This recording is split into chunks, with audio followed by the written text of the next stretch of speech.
alamin naman natin ang iba pang mga updates sa Philippine Development Plan kasama ng ating makukulit na kaibigan na si Piloti Angas para sa Pilodi Feed. Hindi ka pa giniginaw? Hindi giniginaw. Nakatalok mo na ako, di pa halata.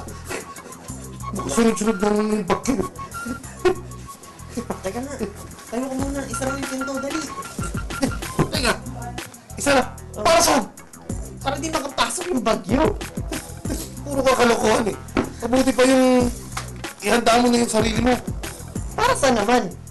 Dahil sa taong ito, higit kumulang na 20 ang papasok sa bansa. At siyang daw ito, maglalandfall. Alam mo, masyado ka nervyoso. Kasi yung bagyo na yan, bagyo na talaga yan. Wala na tayong magagawa dyan. Wala. Meron! Meron! Paano? Ano? Aber? Pagkahandahan na natin yan para maiwasin yung piligrong dala ng jets mo. Yan, pagkahandahan ng solusyon. Oh, paano nga? Magsasagawa tayo ng mga pagsasanay o drills. Yan. Para pagdating sa kuna, hindi ka na aanga-anga. Di ba? Alam mo na yung gagawin mo. Yung tulad ng ginagawa nila. Drills. Yun. Tulad ng earthquake drills, Yun. typhoon drills, Yun. flood drills. Pwede. Pwede talaga, no? Sa katunayan, base sa Disaster Risk Management Act of 2010, lahat ng educational institution o mga paaralan ay dapat regular na nagsasagawa ng flood, typhoon at earthquake drill. Ang alam ko, sa Marikina, madalas na nga gawin yung drills na yan. May mga barangay pa na doon nagsasagawa ng flood drills. Bukod dyan, sa mga drills na yan, ano pa bang mga dapat talagang mapagandaan ng mga tao para sa sakuna? Importante din yun, lagi tayong updated sa lagay ng panahon para hindi tayo nabibigla. Mahirap na eh. May parating palang super typhoon, paisig-isig yari na. Tumpak! Para lagi kang updated sa lahat ng lagay ng panahon, laging antabayanan ang weather updates ng Pag-asa. Sundan sila sa Twitter nilang @DOST_Pag-asa. Meron din silang website, pag-asa.dost.gov.ph. O kaya naman ay tawagan sila sa kanilang hotline na 433-8526. Di lang yan, no? May Project NOAA na rin tayo. Yan. Sa website na noaa.dost.gov.ph, gamit ang mga kabagong technology, malalaman mo kung may parating na bagyo. At ilang oras pa bago ito tumama. Ganun din kung, tandaan mo yan gaano kalakas ang ulan sa isang lugar. Pwede ka rin tumutok sa Panahon TV ng PTV4 para lagi kang updated sa panahon. Oo nga, Panahon TV. Hi, April!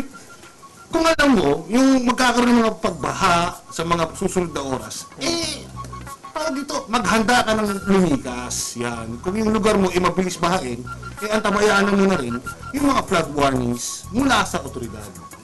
At syempre, kung pinapalikas na ng mga otoridad, huwag nang magmatigas. Dapat alam na ng bawat miyembro ng pamilya kung saan para hindi na maghanapan. Importante talagang pinapaplanuhan yung mga ganitong bagay. At syempre, sa mga ganitong pagkakataon, importante din na mag-stock tayo ng mga pagkain na hindi madaling masira. Tulad ng mga delata, biskwit at iba pa. Syempre, sa panahon ng bagyo, wala tayong mabibilhan. No? Syempre, huwag kakalimutan ang flashlight at transistor radio. Magagamit natin to sa brownout. Ganon din ang first aid kit. Nakikita mo ba yun? Oh, ano naman yun? Mga troso. Ano naman yun? Sana wag lang illegal yun. Ano nga yung mga troso na yan? Yun nga, yun, ang dami. Para kasi, makontrol yung pagbaha. Dapat kontrolin din ng mga pagputol sa mga puno. Correct ka dyan eh. Alam mo, dapat i-report yung mga illegal logging na yan sa mga otoridad pag may pagkakataon. Hindi lang sila. Maging yung mga nagtatayo ng illegal fish ponds na nakakasagabal sa maayos na dali ng tubig. Ito, simpleng gawain lang para kahit papano mabawasan ang peligrong dulot ng mga pagbaha. Huwag na tayo magtapo ng mga basura sa mga ilog at mga estero. Makiisa tayo sa paglilinis ng ating kalikasan. Ay, nako. Bakit? Ano na namang problema mo? Ayan. Nakita mo yung barang gallery sa tubig ba? Sinipin mo. Ayan. Asan? Nakikita ko na. Bakit? Anong problema? Nangingialam na? Hindi. Sarap-sarap ng ginagawa niya. Hindi ganun yun. Mamaya-maya, naihan niya ng daga. Patay na. Magka-leptospirosis pa yan. Malakas pa naman yun pag tuwing tag-ulan. Oo nga, no? Tumataas ang bilang ng mga nagkakaroon ng leptospirosis tuwing tag-ulan. Pilok, ano ba mga sintomas ng leptospirosis? Simpleng lagnat, meningitis, internal bleeding, organ failure, at posible rin na ito ay maging sanhi ng kamatayan. Huwag naman sana.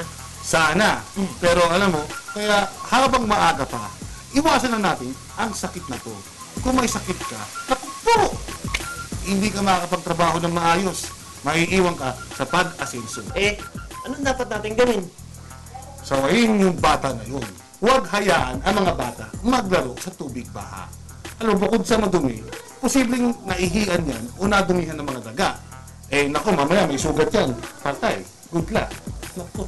Alam mo, maganda rin pala nagagamit tayo ng bota sa tuwing lulusong, ano? Yes. Yan. Naalala mo ba yung Davao City? Di ba, kamakailan lang, tinamaan sila ng bagyo at binaha ng ilang parte ng Davao. Oo naman, sino ba naman ang hindi makakalimot sa trahedya na yun? Kasi ganito nga yan. Sa Davao City pa lang kasi, ayon sa Department of Health o DOH, as of February 20, 39 na ang namamatay dahil sa leptospirosis. Hoy! Nagaw mo! Sinisititan yung mga batang yun, no? Kaya lang mukhang hindi ako narinig eh. Ay! Hindi ka talaga narinig. Dito ko sa loob ng bahay.